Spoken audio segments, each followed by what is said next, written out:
So I picked up some material to make a center console for the Jeep. Started out with a cardboard template and moved on from there.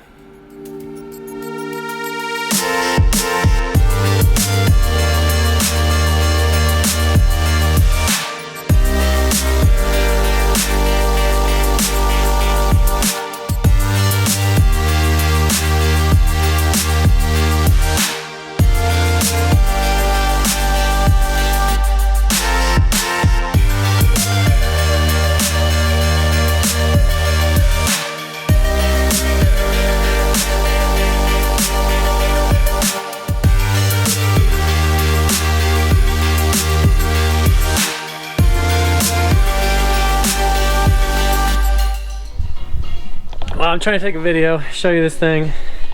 The weather is not cooperating.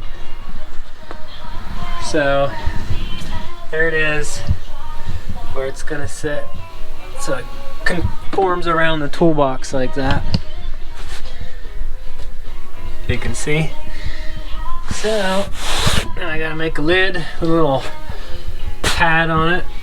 We got some good storage in there. Here's how it all fits in the Jeep. I'm trying to utilize the space I had. Couldn't find anything for sale that I liked, so I decided to make it myself. Now I just have to make the lid and the hinge and finish it off.